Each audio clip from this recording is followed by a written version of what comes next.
Your Bloodline papers again. Lady Vivian's voice, sharp and cold as a winter frost, sliced through the morning air. Honestly, Elena, how many times must we endure this farce? I thought your little fantasy had been put to rest. I stood before her in a body I hadn't inhabited for 12 years, 23 and reborn.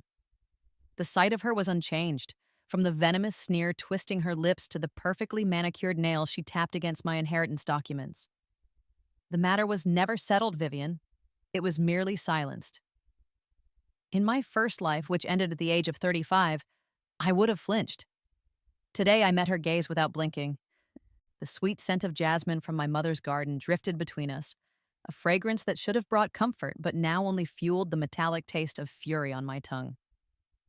Silenced? My dear girl, it was thoroughly discredited. The Royal College of Arms found your papers to be clumsy forgeries. Are you so desperate you're willing to be humiliated twice? The only thing I find humiliating is having to discuss my lineage with you, I retorted, a spark of my newfound confidence catching her off guard.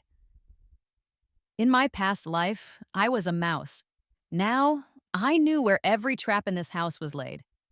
But since you seem so concerned with the purity of noble blood, perhaps we should be thorough. My fingers trembled, not with fear, but with the electric thrill of holding a winning hand. What are you babbling about? She snapped. Your blood is the only one in question. Is it? I allowed a small, knowing smile to form. The King's Herald arrives at sunset. He's been tasked with verifying all noble bloodlines before the coronation tomorrow. That gives us 18 hours. I tilted my head. He'll be examining my papers, of course, but I think I'll insist he gives yours that same thorough inspection. Let's make sure every seal is authentic, every signature dated correctly. Shall we? Vivian's face, for the first time, lost its mask of smug superiority. A flicker of genuine alarm crossed her features before she smothered it. You would not dare. My family's records are immaculate. We have served the crown for generations. So you always say, I murmured, my voice dropping to a conspiratorial whisper. But I've been thinking about history lately. It's a funny thing. So many stories get lost. Tell me, have you ever spent much time in the East Wing, down with the staff? They have such long memories there. I do not consort with servants, she said, her voice tight. Unlike you, I have standards to maintain. What does the East Wing have to do with anything? Oh, I think it has everything to do with everything, I replied, my smile widening as I remembered the stable boy's secret, a truth I had died without ever understanding its power. You see, while you were busy polishing your immaculate records, I was learning things about secrets kept in stables, about boys who look remarkably like girls they're not supposed to be related to. The color drained from her cheeks. You're insane. You're spouting nonsense to deflect from your own fraudulence. Am I? I took a step back, my purpose clear. The Herald will be the judge of that. I'm sure he'll be very interested in any new testimony, especially testimony that points to a bloodline far more tainted than mine. I turned my back on her, the feigned debate over. My real work was about to begin.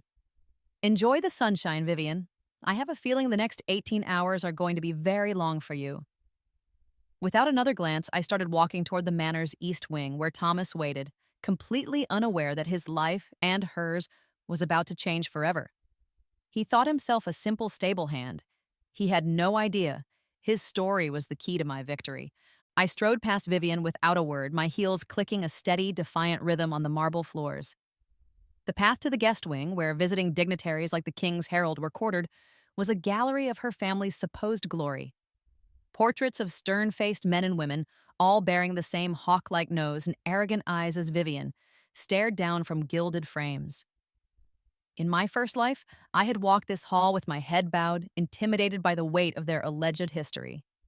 Now, I saw them for what they were. Props. A collection of paid-for portraits of forgotten merchants and minor landowners, all posthumously enlisted to construct the grand fiction of House Thorne. Do you hear me, Elena? Stop this instant! Vivian's voice echoed behind me, laced with a fury that was rapidly curdling into panic. You cannot simply walk away from a direct accusation.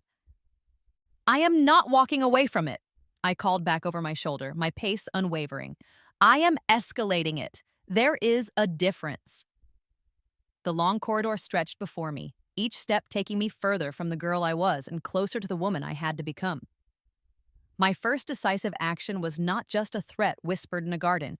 It was this march, this deliberate journey toward the seat of judgment. Escalating, what could you possibly do? She scoffed, her faster, shorter steps betraying her agitation as she struggled to keep pace. You have no allies, no influence. You are a gnat, buzzing before you are swatted. I stopped abruptly at the threshold of the guest wing, forcing her to halt to avoid colliding with me. I turned slowly, a cool smile on my lips. A gnat with a very sharp sting, it seems. You know, for someone so certain of her position, you seem awfully distressed. One might think you have something to hide. I let my eyes drift to the large oil painting beside us, a sour-faced woman dripping with jewels. Tell me, did your great-great-grandmother enjoy the Beaumont sapphires? I've read they went missing around the same time your family had its miraculous turn of fortune. Just a coincidence of history, I'm sure. Her face went pale. The Beaumont sapphires were a forgotten court scandal. A piece of gossip so old, no living person should have known the details. My knowledge of it was a weapon I'd just unsheathed. You are dredging up baseless rumors, slander, and desperation. That is all you have. We'll see, I said, turning my back on her again and proceeding down the hushed, carpeted hallway toward the Herald suite. The door was heavy oak, marked with a temporary silver plaque bearing the royal crest. My heart hammered against my ribs, a frantic bird beating its wings. But my hands were steady. In the darkest hour of the night, while the rest of the manor slept, I had sat at my desk and painstakingly drafted the document I now held. It was a formal petition, citing ancient but valid precedents for noble review, demanding a comparative analysis of my lineage against Vivian's own, on the grounds of suspected document fabrication intended to illegitimately disenfranchise a rival house. It was a legal masterpiece I could never have conceived 12 years ago. I reached the door. For a moment, I simply stood there, savoring the feeling of proactive power. I was no longer reacting to her moves. I was forcing her to react to mine. Then, with a smooth, deliberate motion, I knelt and slid the sealed letter under Harold Marcus's door. The crisp vellum whispered against the polished floor, a sound of fate being irrevocably altered. My formal request to investigate her lineage alongside mine was now in the hands of the one man who could not refuse it. What are you doing? Vivian's voice was a venomous hiss right behind me. A hand like a vice clamped around my wrist, her nails digging into my skin. She hauled me back to my feet, her face a mask of rage. You think your peasant tricks will work twice? Do you have any idea the power my family wields? I looked down at her hand on my arm, then back to her furious eyes, feeling no fear at all. I think truth has a way of surfacing, I replied, my voice dangerously quiet. I pulled my arm free with a sharp tug that surprised her. Especially when the right people start digging. You've built your entire life on a foundation of brittle lies, Vivian. All it takes is one person with a pickaxe to bring the whole thing crashing down. You insolent child, I will have you thrown out into the street. You can't, I said with absolute certainty. Not until the Herald has concluded his investigation, an investigation which now includes you. I gestured to the door. You wanted to question my bloodline? Congratulations. The King's own Herald will now give both our claims the most scrupulous attention. I do hope your paperwork is as immaculate as you claim. You will regret this, she seethed, her chest rising and falling rapidly. When Marcus dismisses this trash, I will personally see to it that you never set foot in a noble house again. Click. The sound of the lock turning inside the Herald's room silenced her instantly. The heavy oak door opened a few inches, revealing a sliver of a man with a severe face, iron gray hair, and the weary eyes of someone who had seen every form of human vanity and deceit. Herald Marcus looked down, first at the sealed letter on the floor, then his gaze rose to my face, and finally to Vivian's sputtering, apoplectic one. His expression was utterly impartial, which was the most terrifying thing for Vivian to witness. He bent down, retrieved the letter, and broke the seal with a practiced thumb. His eyes scanned the contents in seconds, his brow furrowed in concentration. He did not speak, but the silence stretched into an eternity, thick with judgment. Finally, he looked up, his gaze once again moving between the two of us. A formal petition for comparative verification, citing the royal precedent of 482, he stated, his voice a low baritone that carried immense authority. He tucked the letter into his coat. The request is in order. His gaze settled on Vivian, who seemed to shrink under his scrutiny. And given the audible commotion in the hallway, I find the grounds for suspicion to be compelling. His final words echoed in the sudden tomb-like silence of the corridor, a death knell for Vivian's sense of untouchability. Both investigations begin at dawn. I expect full cooperation from all parties. The door closed with a soft, definitive thud. The game had been set. Vivian stood frozen, her mouth slightly agape, the furious color draining from her face to be replaced by the chalky white of dread. She had come to extinguish a spark, and I had forced her hand into a bonfire.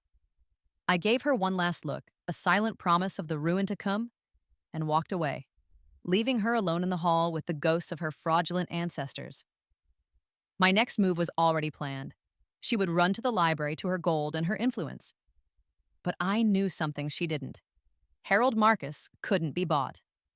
Predictability was Vivian's greatest weakness, a flaw she mistook for consistency. I knew, with the certainty of a life already lived, that after the shock of our confrontation in the hall wore off, she would not retreat, she would counterattack. Her methods were always the same. Where direct intimidation failed, slander and bribery followed. And so, I followed her. I trailed her at a distance as she swept toward the grand library, her rage a palpable aura around her. I slipped through the heavy doors moments behind her, melting into the deep shadows of a reading alcove tucked away behind a thick tapestry depicting a stag hunt.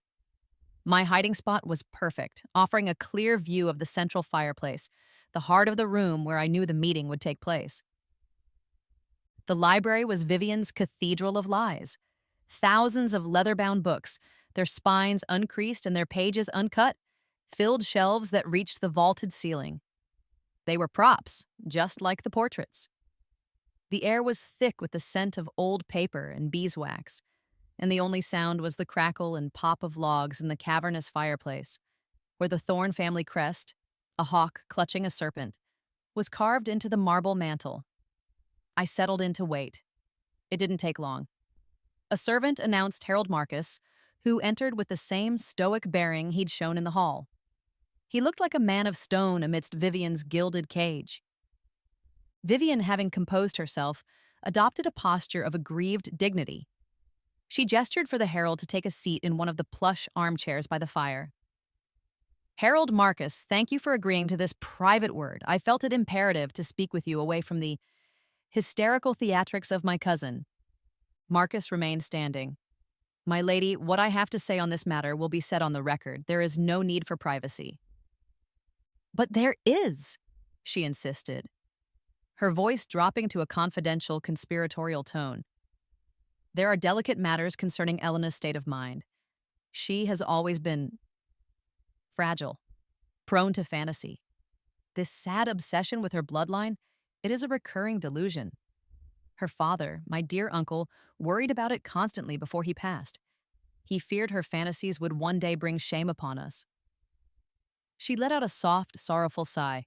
It seems his fears have come to pass. I had to give her credit. It was a masterful performance. She was painting me as a pitiable, mad thing to be dismissed out of hand.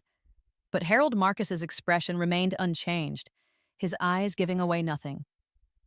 Sensing that her appeal to pity was failing, Vivian shifted to her second, cruder strategy.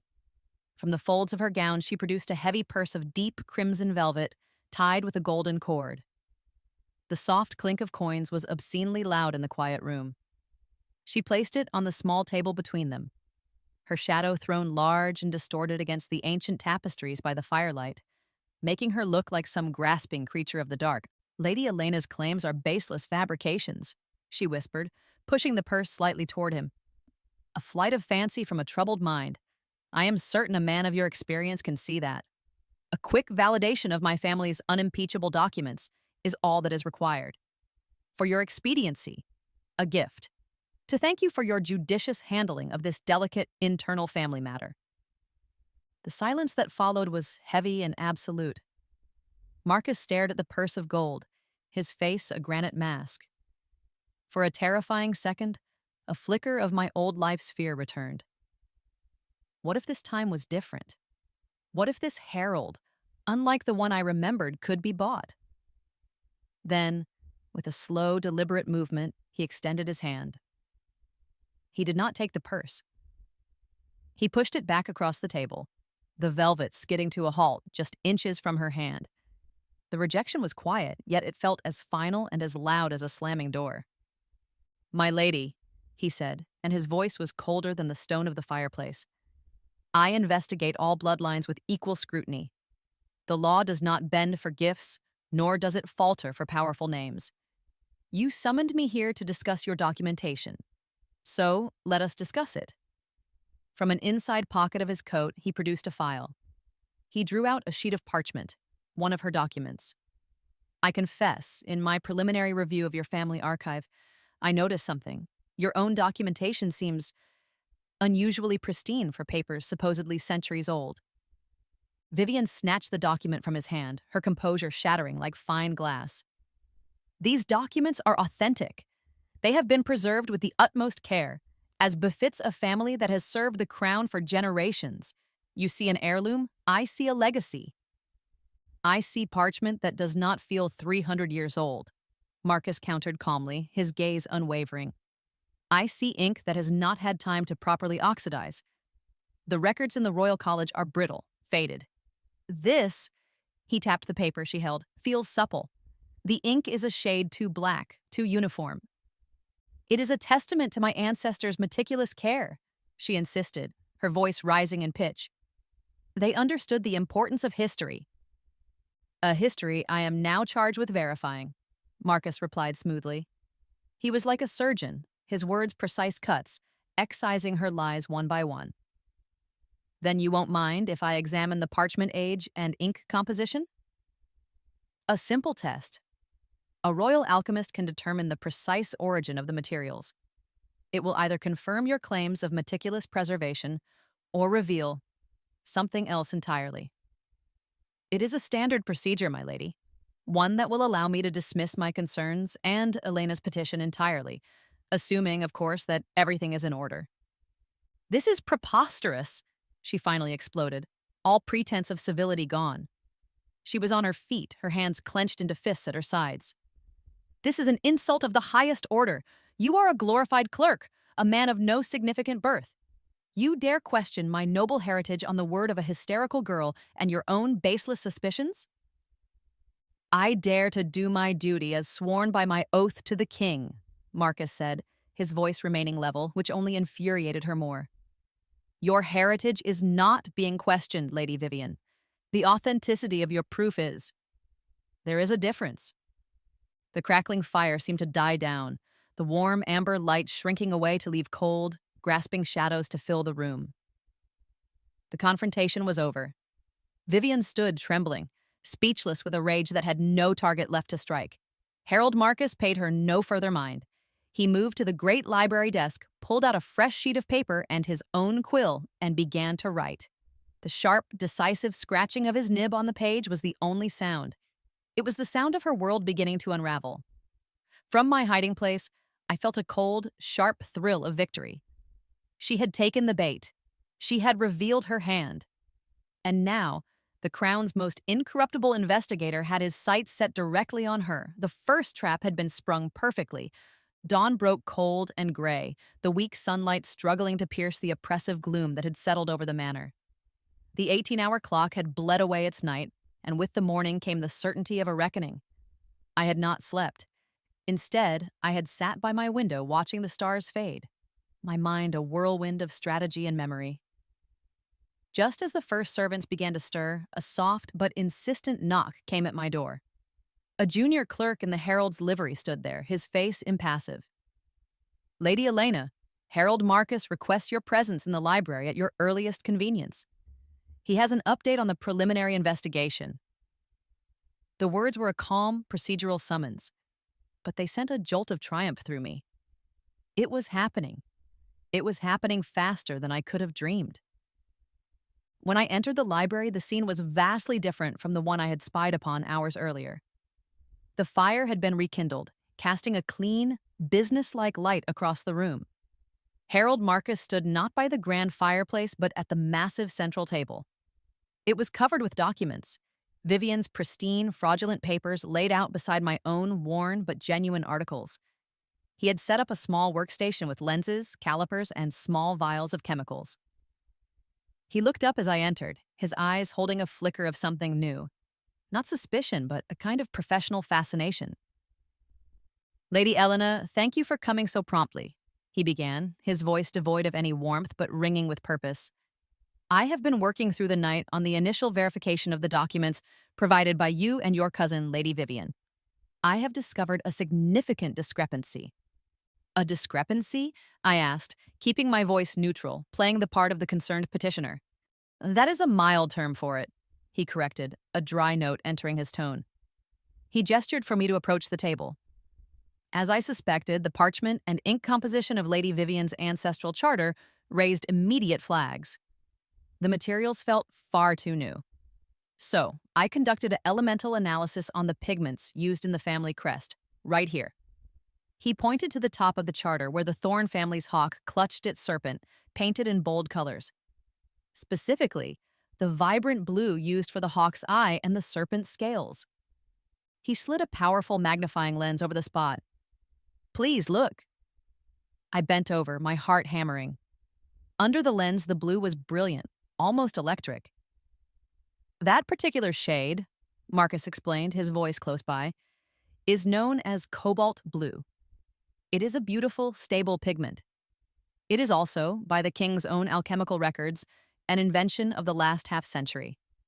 It was first synthesized by the Alchemists' Guild no more than 50 years ago."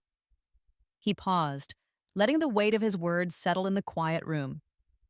"This document, which purports to be a royal grant from the reign of King Theron IV, is dated 360 years ago. You see the impossibility.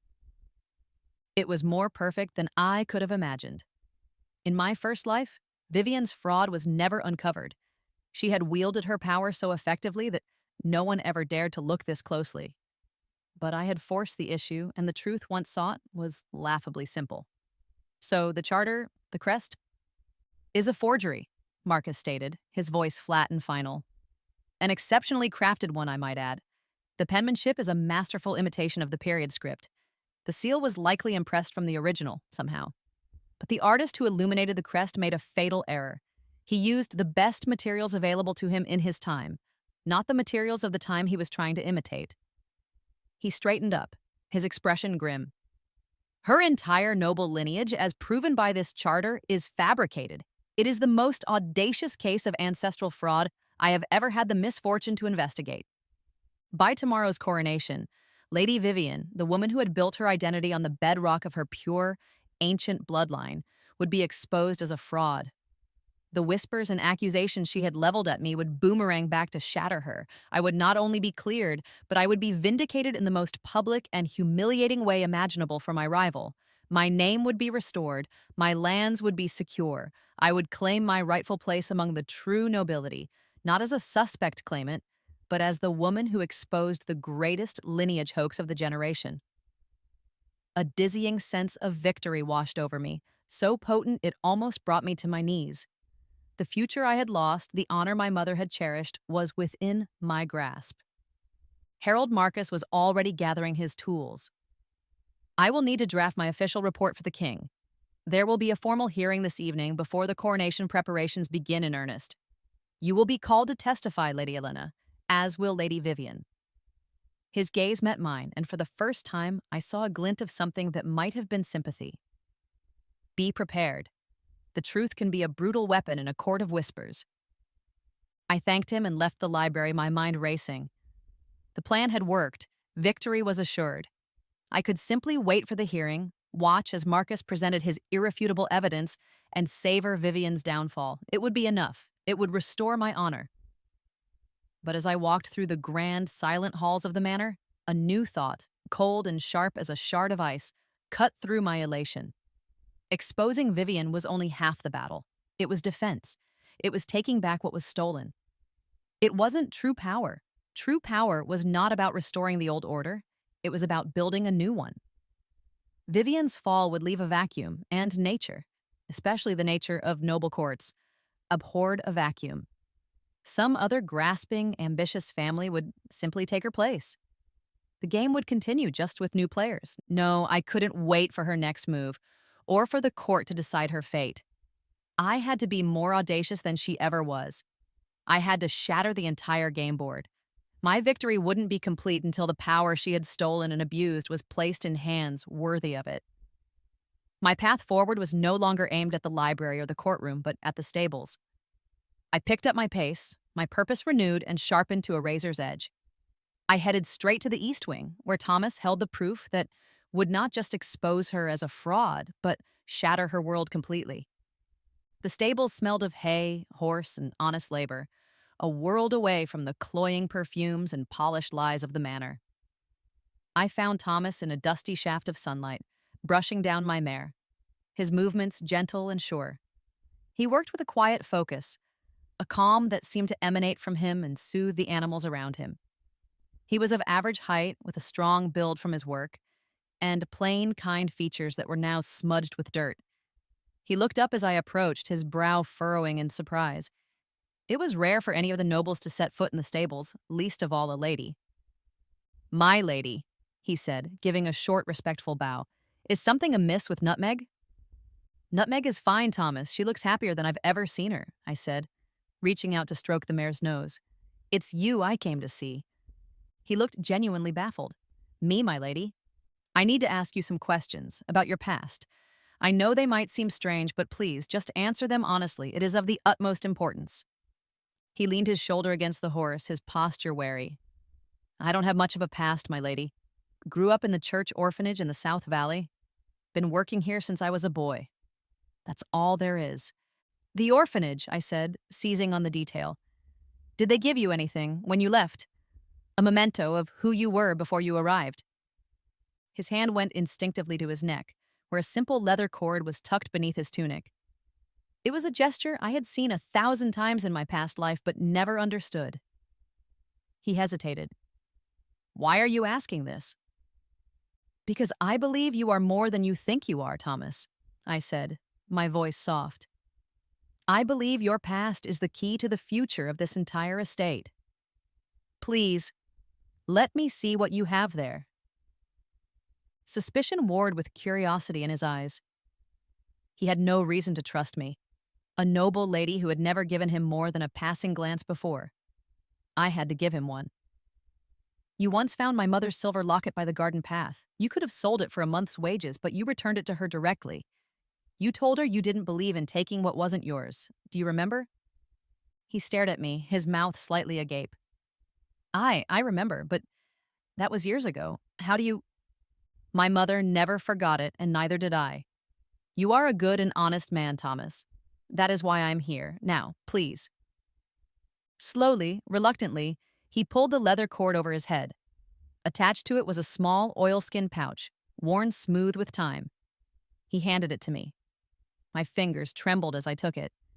Inside was a single folded document. The parchment yellowed and the ink faded, but still legible.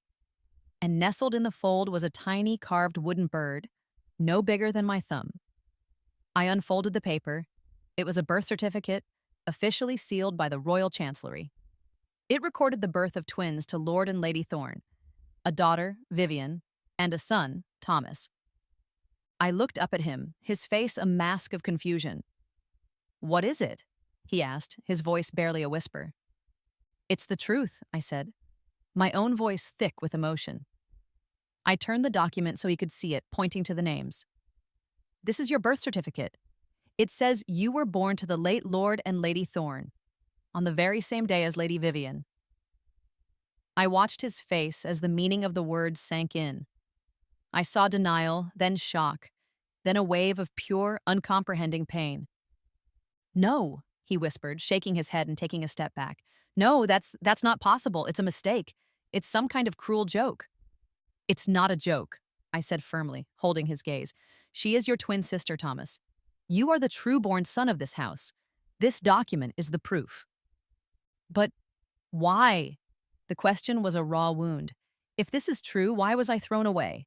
Why was I raised in an orphanage while she was raised as a lady? Because a son would have inherited everything, I explained, the ugly truth falling into the quiet space between us. The title, the lands, the wealth. A daughter would have been married off with a dowry. Someone, likely your father, decided one heir was better than two. He chose her and discarded you.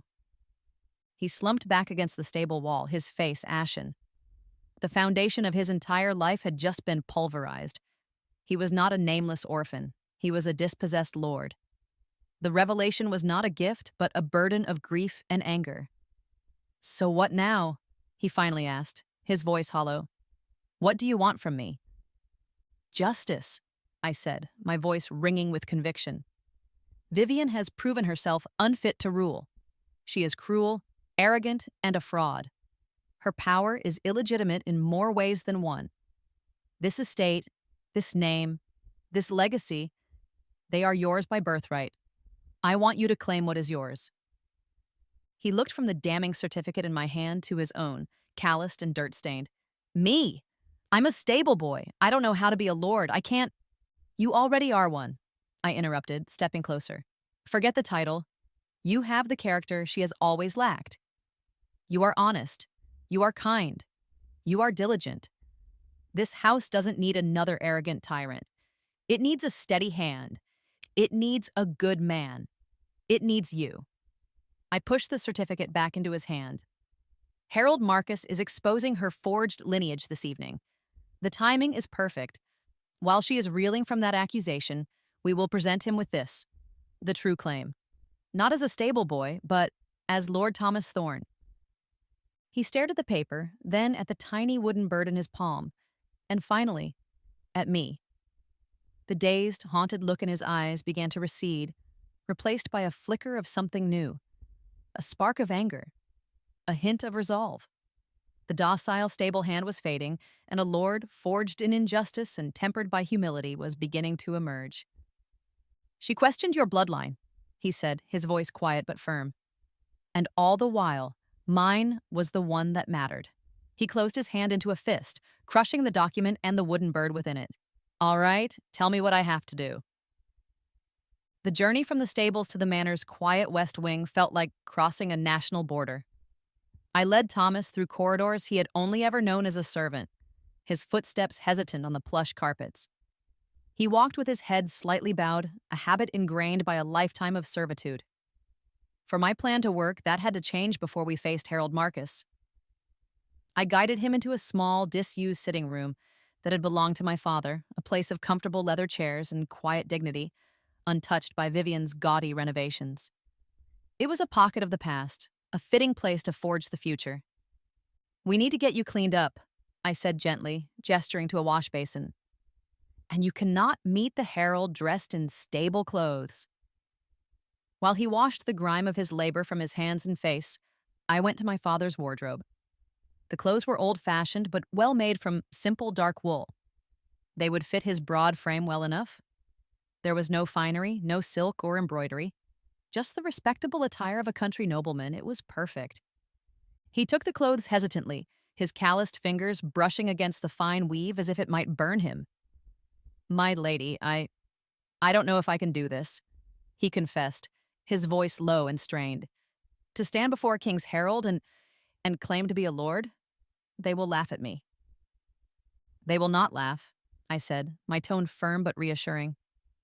I took the small oilskin pouch from him and laid its contents on a polished table, the birth certificate and the tiny wooden bird. They will look at this. I picked up the bird, turning it over in the light. It was crudely carved, the work of a child, but the detail was unmistakable. On its underside, so small it was almost invisible, was a single letter, T. Do you see this? I asked, showing it to him. It matches the T in the Thorne family crest, the same one carved into the library fireplace. He stared at it, his eyes wide. I made that, he whispered. I remember whittling it when I was very young, before the orphanage. I kept it because it was the only thing I had that was mine. It is more than that, Thomas. It is a piece of your identity, a link to your past that you carved with your own hands. You are not claiming to be a lord. You are simply claiming to be yourself. I looked him in the eye, willing him to see the strength I saw in him. When we go in there, you do not need to be eloquent. You do not need to know the law. You just need to be honest. Let me handle the rest. Can you do that? He looked at the clothes, at the certificate, at the tiny bird in his palm. He took a deep breath, and when he let it out, some of the fear seemed to go with it. I can be honest, he said, his voice steadier now. It's the one thing I've always been. He began to change into my father's clothes. The transformation was immediate and startling. The simple, well-cut garments hung on his frame, not as a costume, but as a natural fit. They gave him a quiet authority that his servant's tunic had concealed. The stable boy was gone. A stranger stood in his place, a man who looked like he belonged. I sent a request for a second, urgent meeting, and Marcus agreed to see us at once in the library. As we entered, the Herald was standing by the window, staring out at the setting sun. The light was turning golden, casting the room in long, dramatic shadows. He turned, his expression unreadable as he saw me, and then his eyes fell on Thomas, standing tall and straight-backed at my side. A flicker of surprise crossed his face. "Lady Elena," he said, his voice cautious, "you said you had new information regarding the Thorn lineage. I must admit, I did not expect you to bring a witness." "This is not a witness, Herald Marcus," I said, my voice clear and steady in the quiet room. "Your investigation has uncovered a forgery, but you have only uncovered half the truth. The other half stands before you." I walked forward and placed the worn birth certificate on the table between us. "This is Lord Thomas Thorn." Herald Marcus looked from the document to Thomas's face, then back again. He picked up the certificate, his movements slow and deliberate. The silence in the room was absolute, broken only by the crackle of the fire. He held the parchment up to the fading light, his expert eye scanning every letter, every flourish of the scribe's pen. He paid special attention to the royal seal at the bottom, its wax darkened with age. "The seal of the royal chancellery is authentic," he murmured almost to himself. "And this handwriting, this is the work of Scribe Alastair. I'd know his hand anywhere. He was meticulous, incorruptible." He lowered the document, his sharp gaze falling on me. "You brought this to me, Lady Elena.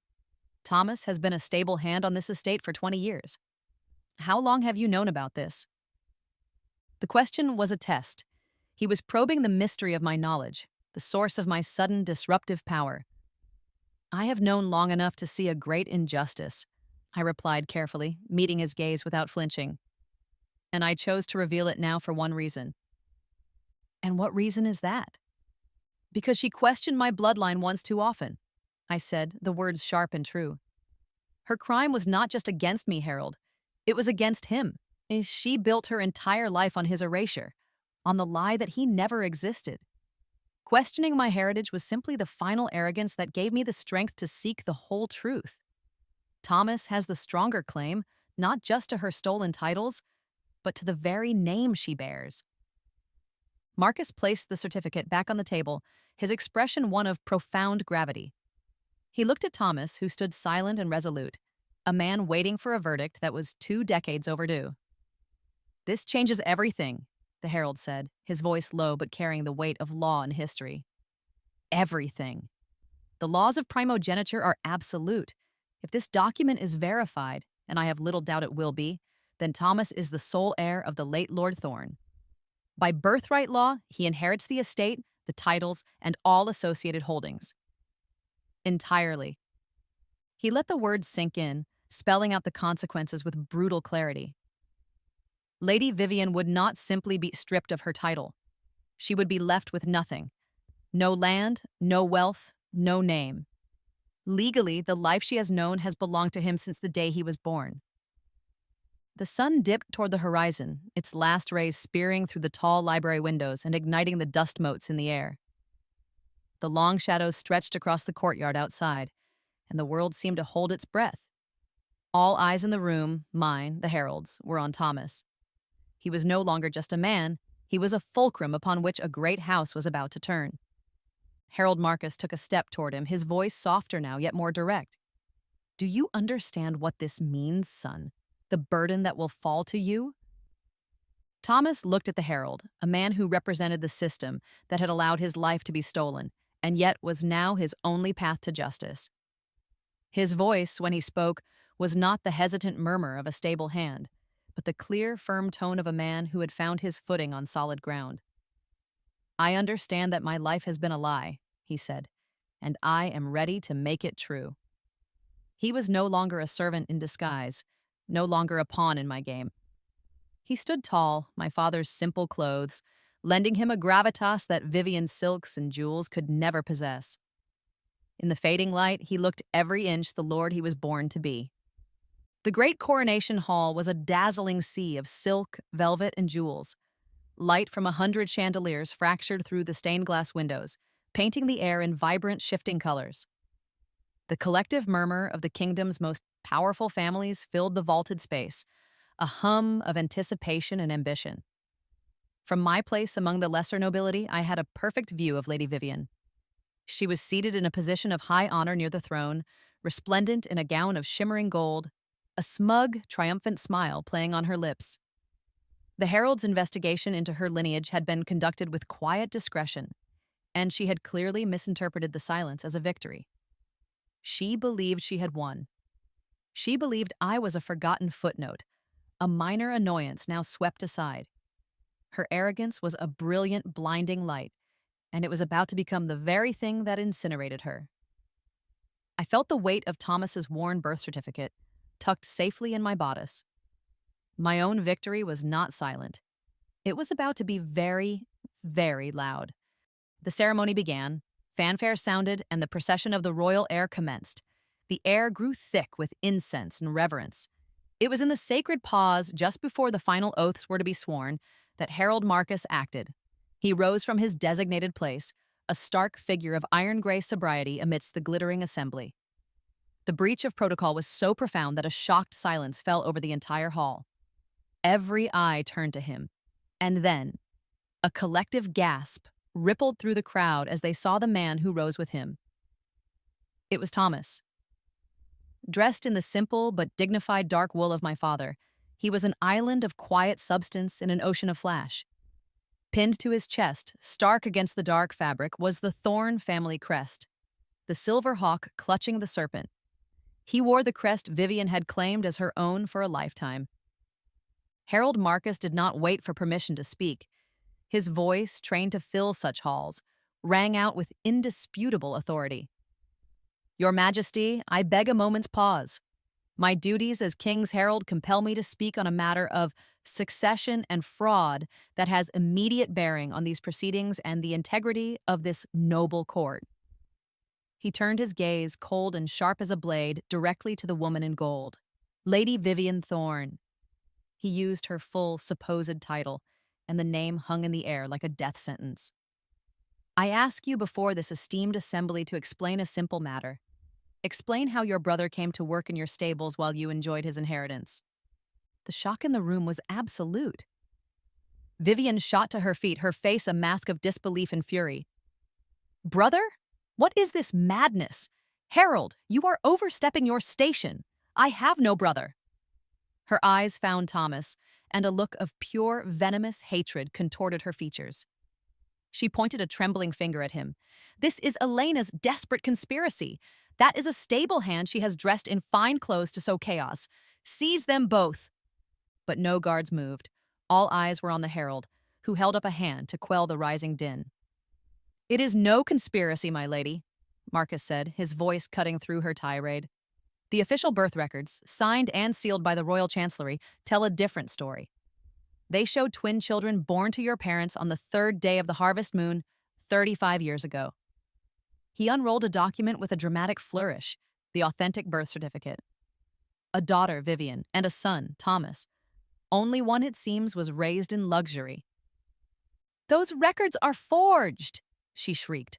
her voice cracking, her carefully constructed composure disintegrating before hundreds of watching eyes. Lies! All lies.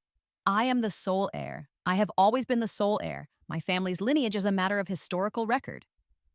Indeed it is, Marcus agreed, a dangerous edge to his voice. And we have examined that record. We found your ancestral charter, the very foundation of your claim, was illuminated with pigments that were not invented until 50 years ago. A masterful forgery, but a forgery nonetheless. A fresh wave of murmurs and gasps swept the hall. The foundation of her identity was cracking. You claim these birth records are forged, Marcus continued, his voice relentless. But a forgery is a copy of something real. The real record of your birth lies with the Chancellery, and it names you both. It's a lie, a trick, she insisted, looking wildly around for support, her eyes pleading with the other nobles who had been her friends just moments before. They looked away, their faces hardening. No one would meet her gaze. She was radioactive. Then perhaps you can explain this, Marcus said, playing his final devastating card. He held up the small, crude wooden bird Thomas had carved as a child. This token was found with your brother when he was left at the South Valley Orphanage, a childhood keepsake. He then produced another object, the master seal that had been used to impress the wax on Vivian's fraudulent documents. It was not ancient metal, but a wood carving, aged and stained to look older than it was. Our royal artisans have confirmed the wood of this ancient family seal is from the same branch of ironwood as this little bird. It seems 2 toys were carved that day, one for the son, one for the daughter. The daughter's, it seems, was later repurposed for a grander ambition. He turned to Vivian, his voice dropping, but every person in the silent hall heard his final damning question. Can you explain why the grain of this seal, the very instrument of your family's legitimacy, bears the faint, preserved fingerprints of the child, Thomas? Checkmate. There was no answer. No escape. The lie was not just exposed, it was vivisected for the entire world to see. Vivian stood frozen, her face a canvas of utter ruin, the golden gown now looking like a gaudy costume on a fallen actress. The king, who had watched the entire exchange with a stony expression, made a subtle gesture with his hand. The ornate coronet of the Thorn House, resting on a velvet pillow and waiting to be formally presented to Vivian as part of the ceremony, was now in motion. A royal guard lifted the pillow and, with solemn purpose, walked away from a trembling, hyperventilating Vivian. He walked directly to Thomas, who watched his approach with a steady, somber gaze. The guard knelt and offered the coronet. In a gesture of immense symbolic power, Thomas did not grab for it. He reached out and gently touched the silver hawk, the crest that was his by right, and then gave a slow, deliberate nod. His hand was perfectly steady. The entire court gasped in a single, unified shock as the inheritance of a great house changed hands before their very eyes. The question of my bloodline, the initial spark that had ignited this inferno, had dissolved into complete irrelevance.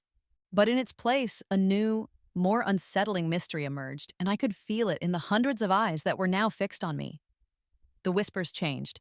They were no longer about Vivian's fraud, but about my role in its unveiling. How could I have known?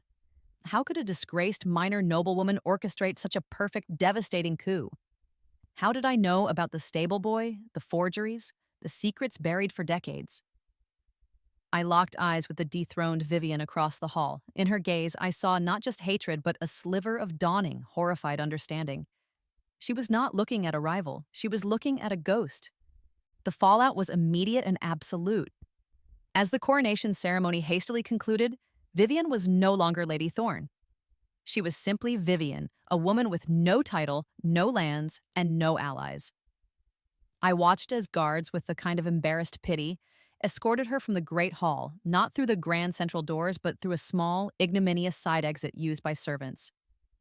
They were taking her to a carriage that would transport her to a remote convent, the royal family's preferred method for erasing inconvenient people. I made sure our paths crossed in the quiet, shadowed antechamber. She was stripped of her golden gown and jewels, dressed now in plain, gray wool. The only thing she retained was the burning hatred in her eyes when she saw me. "You," she hissed, her voice a ragged tear in the silence. "You did this. This was never about your bloodline. This was monstrous. What are you? I leaned in close, my voice a whisper only she could hear, savoring this final, perfect moment of reversal. Here, in the shadows, she was the powerless one, and I held all the cards. Some secrets, Vivian, I whispered, are worth dying for and living for. You taught me that. You just never imagined the secrets wouldn't be yours.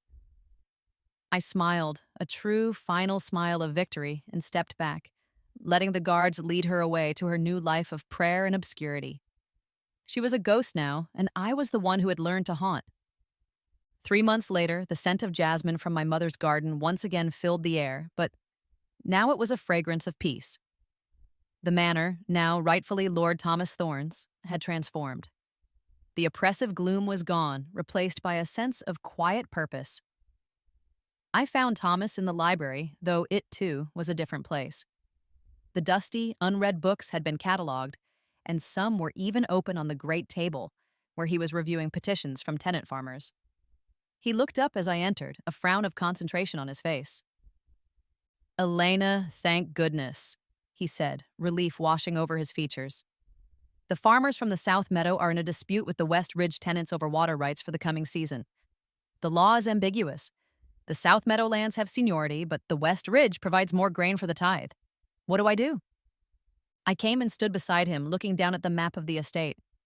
I remembered this season from my past life. It was a season the royal almanacs had predicted would be dry, causing widespread panic and hoarding. They had been wrong. "Tell the West Ridge farmers they will have all the water they need," I said without hesitation. "And give the South Meadow tenants a portion of our own stores to see them through. Open the sluice gates fully." Thomas looked at me, his brow furrowed. "But the almanac predicts a dry season. If we do that and the rains fail, we could lose half the harvest." "The almanac is wrong," I said with unshakable certainty. "The rains will come within the fortnight, and they will be plentiful. Your generosity now will be rewarded with a loyalty that will last for generations." He studied my face, searching for the source of my impossible confidence. This was a familiar dance for us now. In the past months, I had guided him through a dozen such political and economic minefields, my advice always proving uncannily, miraculously correct. The whispers at court were no longer about my bloodline. They were about my almost supernatural ability to predict court politics, market shifts, and even the weather. I had become the most enigmatic and feared advisor in the kingdom. He sighed, shaking his head in fond disbelief. "All right, Elena, I will trust you. I have learned it is always the wisest course of action." He signed the order. Then he grew serious, his gaze direct and searching. "But I must ask you again, how do you know? Not just about the rains and the court intrigues, but about me. You knew my name. You knew about the wooden bird I carved as a child. You saw a truth about me that I never saw myself. Please, tell me how." I simply smiled, a gentle, mysterious expression that I knew both frustrated and fascinated him. My hand went to my throat, my fingers closing around the object that rested there, hidden beneath the high collar of my dress. It had appeared there the moment I awoke in my 23-year-old body, a smooth, cool teardrop of some unknown dark stone, set in silver that never tarnished. It was a secret I kept even from him. As I touched it, I felt a faint, pleasant warmth spread through the stone, a familiar sensation, the quiet thrum of approval it gave off whenever fate bent to my will, whenever a piece of my design clicked perfectly into place. Time, it seems, has made me its favorite player. I am no longer a piece on the board, moved by the whims of others. I am the hand that sets the pieces, the mind that sees the entire game, from the opening move to the final inevitable checkmate. And I was only just beginning to play.